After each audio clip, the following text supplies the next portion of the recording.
Well, after 2 seasons, the war between Jimmy and Chuck is officially about to begin, and there is no telling where it could go.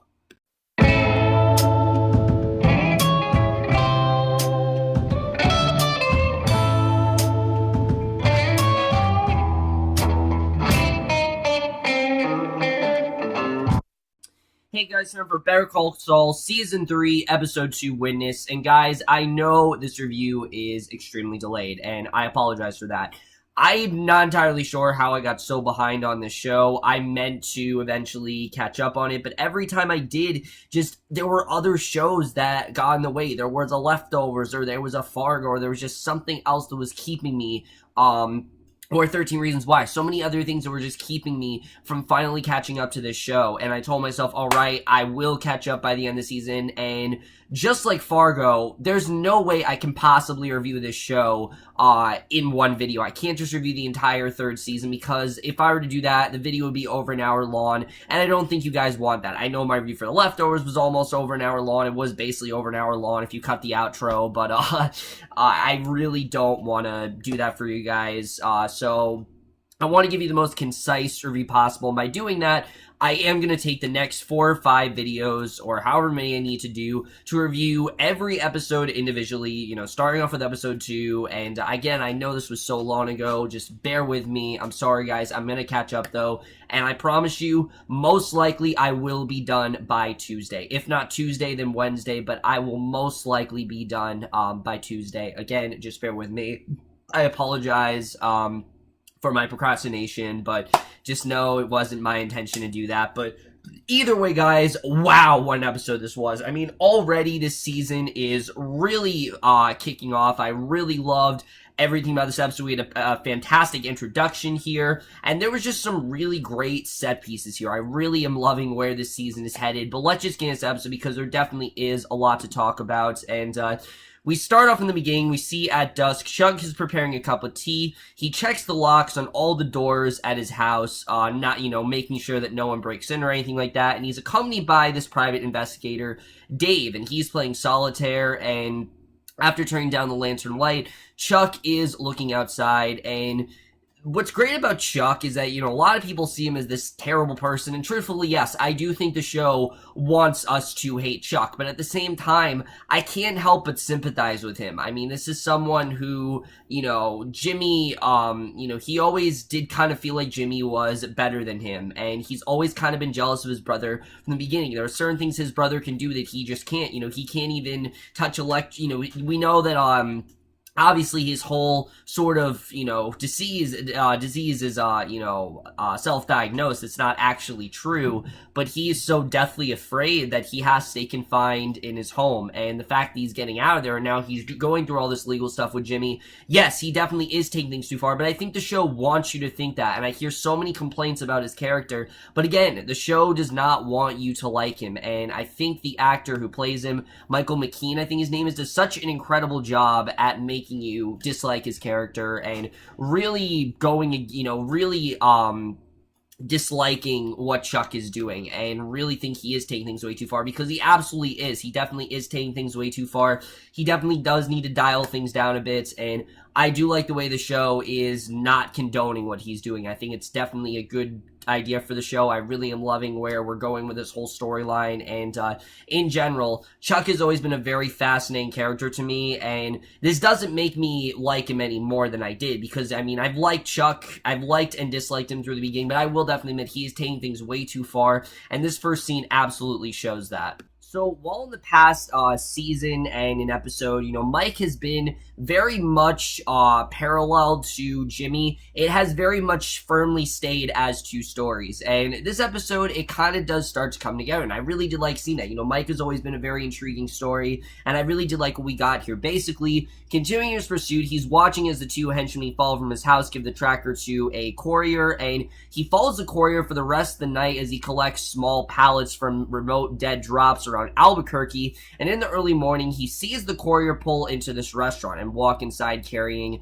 this knapsack. And I love the way this set up because we know that has to be Los Polos Hermanos. I mean, it has to be. We know we're getting Gus this season, and the way they go about setting up that character is fantastic. I love the setup here because you know it's coming. You know that we are going to get Gus very, very soon, and we know that he is going to become a major part of this story.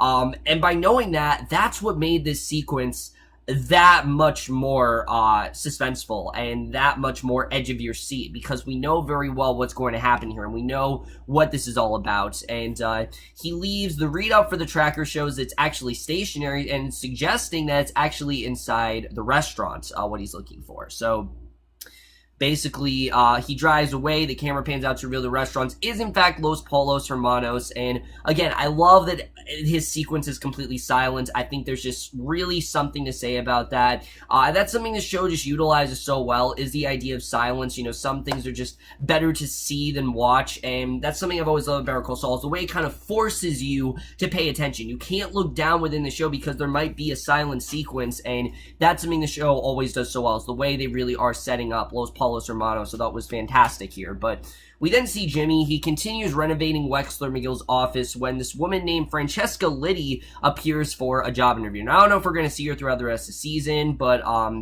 basically, during her sit-down with Jimmy and Kim, she goes over her experience as a clerk at New Mexico's motor vehicle division. And, you know, she's worked here for a long time. And Jimmy asks Francesca unorthodox questions that he really shouldn't be asking her, you know, about her, like, previous work experiences and personal things as well. He just really should not be asking her. And he's eager to have her immediately start working as the new receptionist. You know, he just immediately, he's like, all right, you can be the new receptionist. And Kim insists on going through a more thorough hiring process. She can tell that Jimmy is doing this very rapidly, and I like the way that the show is slowly getting into, I think, the demise of Jimmy and Kim, because we know it's coming. I mean, it's pretty obvious. We know this relationship is not lasting for that much longer, and you can already are starting to see the inner workings of the way they're going about destructing that relationship. Just something as simple as them clashing over how to approach hiring a customer, just the way they do something, like how to approach hiring a secretary in particular.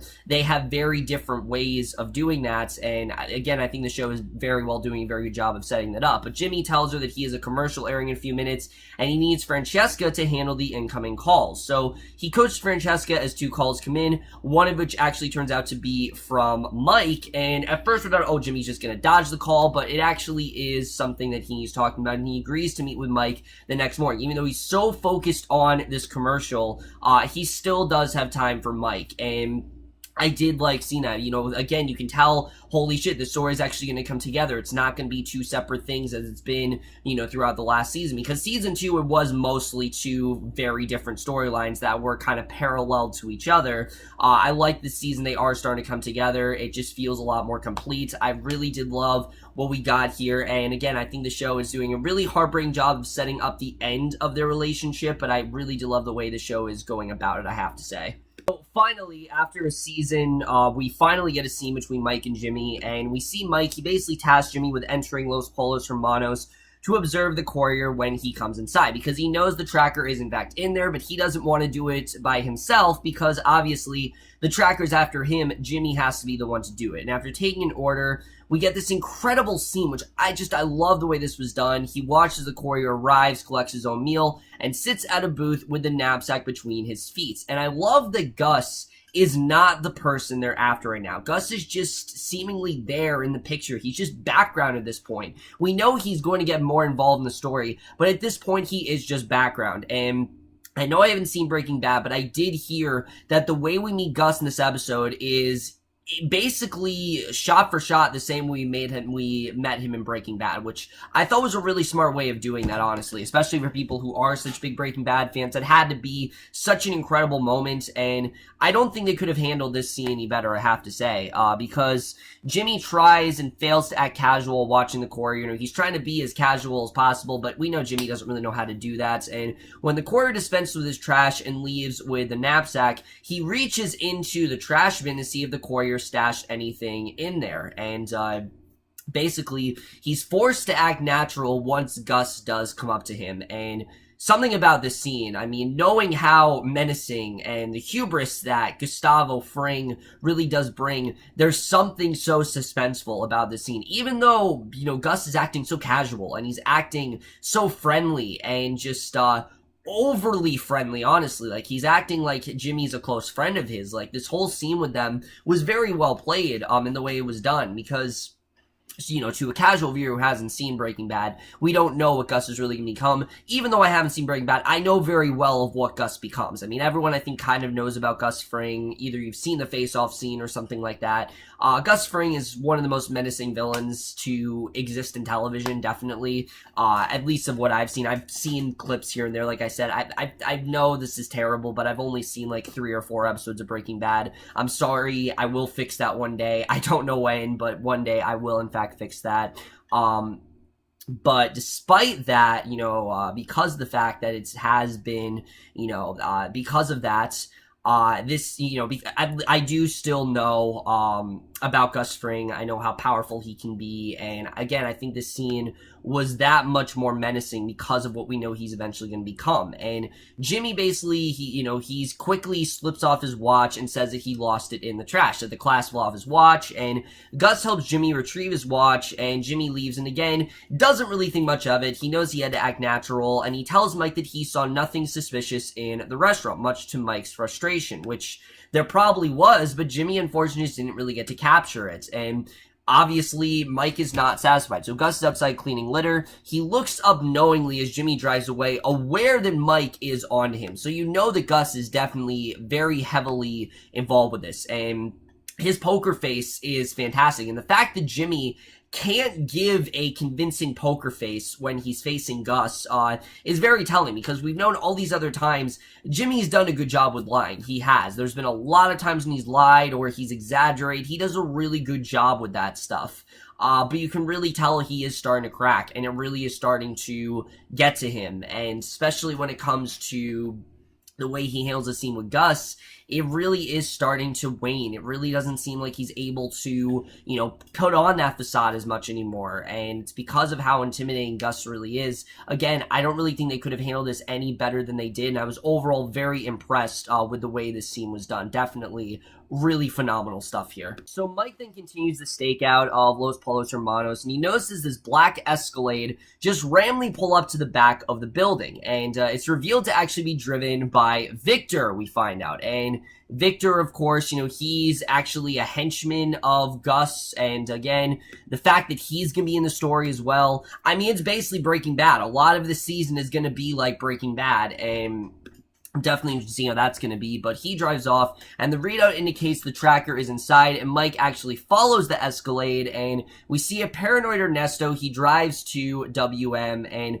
we know Ernesto is in fact working for Chuck, so he really is doing what he can to try to cover up that fact, and he phones Kim to meet him in his car outside, and Kim walks in, very casual, very welcoming. She doesn't really think much of it, and after learning what he knows, she takes Jimmy into a private room, and she gives him her $20 bill to officially make her his lawyer. And now protected by the attorney, she tells Jimmy that she knows about his confession to doctoring the Mesa Verde files, because we knew once she went to Ernesto, that is what he was going to tell her. He was going to tell all. He just couldn't possibly keep hiding this from her. He needed to tell her what was going on, and it's a very powerful scene, I have to say. Just seeing her get inside that car, you know what he's going to say to her, and basically, she tells Jimmy that she knows about his confession to doctoring the Mesa Verde files, Basically, Jimmy says that he couldn't leave Chuck in Crazy Town like that, and he defends his actions, and, you can understand why he wanted to do that. We know that he really wanted Kim to get that job, and he really wanted to do everything he could to get her that, and obviously he failed. We know that obviously Jimmy did doctor a lot of things, and there were a lot of things he did that are basically illegal, but he did it because he really did want to help Kim, and he really did want to help Chuck, and basically Kim reveals that Chuck actually taped his confession, which obviously stuns Jimmy. He had no idea about this prior, and I love the way this is done. You can really do see how this is setting Jimmy into a down spiral, and again, it really is signaling the end of that relationship. So Kim then conducts research, and based on what she has learned, she figures that Chuck cannot use a confession tape in court and will not use it to win back Mesa Verde, because as we know, Chuck had Mesa Verde. It seemed like he was going to get it, but he knew that Kim wanted it so much more, and that's why Kim kind of got it, and Kim suggests that Jimmy not act on it and wait for Chuck to make the first move, because maybe if he does nothing, then it will work better for them. Maybe, you know, she could actually represent him very well. And instead, Jimmy angrily leaves. There's no way he's gonna let Chuck get away with this. And again, just showing that is showing the way this is gonna end the relationship. If Jimmy's gonna be uncooperative like this, you know, Kim, you can tell, is really willing to help him out here. And the fact she's taking his side really says a lot. You know, the fact that she isn't necessarily mad at Jimmy. Obviously, she's a little bit, you know, surprised that something like this happened, but she's not really mad at him. In fact, she's talking to him in a more sort of helpful tone, like, oh, I'm going to help you out, and all this is going to be fine. You just need to cooperate and listen to what you need to do here. And the fact that Jimmy's not doing that, again, I think is really showing, how this relationship is really going to go from here. And unfortunately, I don't think this is going to end up very well for Jimmy. I'll talk about why, but we then see in the desert, Mike continues to follow the tracker signal pulled out by the Escalade, but the pursuit actually leads him to find a ringing cell phone placed atop a fuel cap at the center of a remote highway, and he picks up the phone and he answers the call, and I am assuming, I could be wrong, but I think that's going to be from Gus. Gus knows that Mike is on to him. He's not going to let Mike take the first strike. He's going to make sure that he is still in the lead, and I think this is definitely going to set up the Gus-Mike conflict that we definitely been waiting for, and I'm definitely looking forward to seeing the way that really does play out. But then we get to the final scene in this episode, which was inevitable, but honestly might be one of my favorite climaxes we've had in this show. I loved everything about this final scene. I think it was absolutely incredible, where we see at Chuck's house, Hamlin uncharacteristically sneaks over several walls to be let in through the back door. And we know that Hamlin was working with Chuck, and Chuck reveals to Hamlin that he deliberately leaked the recording to Ernesto, knowing that he would tip off Jimmy about the tape. You know, basically that he gave it to him as a way for, you know, basically like he leaked it to Ernesto, thinking that he would, you know, let Jimmy in, and that he knows that Jimmy now knows about it and that he's going to take the strike. So again, Chuck is not really handling things well here at all, but Chuck predicts that Jimmy will break into Chuck's house at night to steal the tape, at which point Chuck can have him arrested for criminal theft and expose him fully. Unfortunately, he doesn't really know his brother that well. I mean, Jimmy would not do that. There's no way he would just wait it out. That's what Kim wanted him to do, and we know that's not what he's going to do. And again, you can really see how Chuck is really outlining this plan, but also how insane he really is here. I mean, the way, what he really is intending here is that he wants to get his brother arrested. He wants to see him go to jail. He wants to make sure that Jimmy does, you know, do the time, and he really didn't seem to care about his brother's sympathy at all. And basically, to everyone's shock, Jimmy shows up immediately, actually at that very moment, and you can understand why. He kicks down Chuck's door, he screams and pulling that heartstrings con job on him, you know, saying, no wonder Rebecca left you, what took her so long. He yells, prying open the desk drawer, and I mean, obviously he's pissed. He never thought that matters would escalate to this, and we know how much Jimmy has tried to help out Chuck with his condition.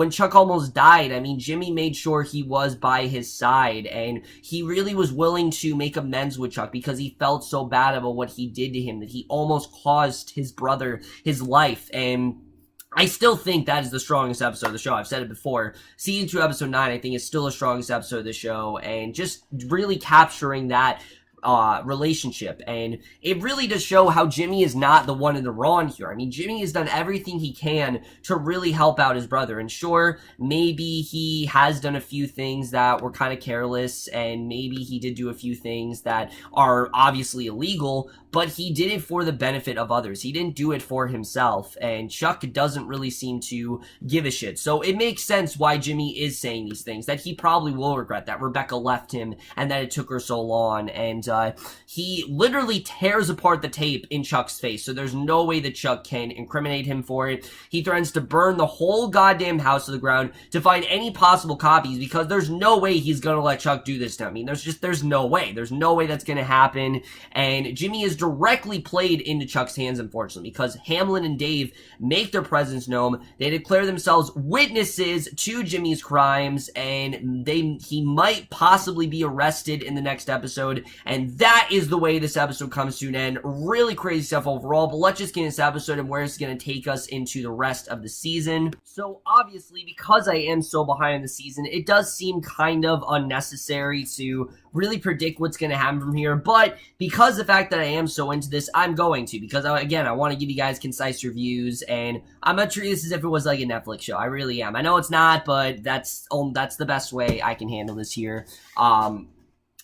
What an episode, honestly. What an episode this really was. That last scene between Chuck and Jimmy, I think, really do show where we're going from. I mean, this is going to be straight up war. I mean, Chuck has Hamlin, he's got Dave, and then Jimmy seems to have Kim. If Kim, if he handles this right, I think Kim will definitely come around. She definitely trusts Jimmy and cares about him a lot more than she does Chuck, and you can understand why. I mean, Chuck hasn't really given her a lot, and she doesn't really have that bond with Chuck, really, so I don't think, Kim and Chuck will ever really be as close as, Jimmy and Kim really are. But I do think that we are getting to the end of their relationship. It really does feel like their relationship is going to be completely destroyed very soon. I don't know how soon, but I feel like this season, their relationship, it's bound to be destroyed. I've heard before, we're getting closer and closer to Jimmy becoming Saul, and one of the ways it needs to happen is him abandoning Kim. So, unfortunately, as much as I do enjoy their relationship, I do feel we are headed to the end of it, which is really sad, because I do want to see them last, but there's only so much you can ask for. I don't think there's only so much Jimmy can do, and I don't know if their relationship is really going to last that much longer, so we'll have to see the way that really does go. The ending, though, I absolutely love. I love everything about that ending with, Jimmy basically destroying the entire tape in Chuck's face and thinking that he has him when Chuck really is not on Jimmy's side. I'm definitely interested in seeing the way that's going to play. I think that definitely is going to be very interesting. Kim, like I said, is kind of a wild card now, where she really stands with Jimmy. I mean, I think she definitely is going to represent him, and I think she definitely is on his side, but he just needs to listen to her and stop being so stubborn, because he is kind of doing things his way, which that's typically what Jimmy does. He doesn't listen to a lot of people, and he seems to want to single-handedly, do things his way or no way at all. And that's kind of the thing that has led him to this dark path. And I think he really does need to start listening to Kim, because I think she has a lot of really good options. And I think there's a lot of things that could really benefit Jimmy in the end. So I think, if I was Jimmy, I'd listen to her. We'll have to see the way that really is going to go. If he does listen to Kim, if he doesn't, I think it's really going to determine where this thing really goes and how far, Chuck really is willing to go, because, I mean, he's so adamant on destroying Jimmy that really anything could happen at this point, and things could go either really well for Jimmy or really well for Chuck and really badly for the other party involved. So we'll have to see the way that's really going to go. I think just that entire feud is so compelling. There's so much going on with that I really do love, and the fact that Jimmy, again, he didn't want this to be a feud. He came to Chuck to apologize and just to let him know, just to let Chuck in on what, he actually was doing. The fact that Chuck recorded him after all of that, I mean, obviously, you can't forgive him. You can't forgive someone for something like that, and there's only so much Jimmy can really keep doing for him. So I'm definitely interested in seeing where that's going to go. What's even more interesting, though, is now we have Gus on the show, and that adds a whole new element to the show that we didn't even know about. The whole thing with Mike and Gus is so damn compelling, and I know that Gus is the one in the end of that line. He's gonna call Mike. He's gonna say, look, I know what you're doing, and I'm gonna come after you, and who knows what Gus is really gonna do here, but he definitely means business. He definitely is gonna come after Mike as soon as possible, and I can't wait to see the way that really does play out here. I know Nacho definitely is probably gonna be involved as well. We haven't seen him yet this season, but he's going to get involved. I mean, he has to. Nacho is still a major part of the show. He's in, he's always in the opening credits, so definitely he's going to get involved at some point. Either way, guys, I really did love this episode. Again, I know it is kind of pointless to review every episode individually, but I just figured that is how I'm going to do it. And when it comes to this episode, I really am loving where we're getting this season. And I'm definitely going to give Better Call Saul Season 3, Episode 2, Witness, a 4.75 out of 5 or an A. Already this season is really fantastic. I'm really loving where we're getting here. Really just seeing we're going this darker, more consequential direction. And I can't wait to see where the show really does go from here, because I am so compelled, and the show doesn't seem to be stopping at any point soon. So overall, guys, for this episode of Better Call Saul, again, I apologize for being so behind in this season, but hopefully I will finish it, if not tomorrow, then Wednesday. I definitely am going to try to finish it this week, but that's my review. Hope you guys enjoyed. We'll see you guys next week, which will be for episode 3 of Better Call Saul, and we'll see you guys for that. Okay, bye. You want to tell the world you're in love with a girl named Fran? So you find an overpass and you say it with a spray paint can. Blue lights start a-blinking, those handcuffs click. You know who to call, and you better call quick. Saul, Saul, you better call Saul. He'll fight for your rights when your back's to the wall. Stick it to the man, justice for all. You better go.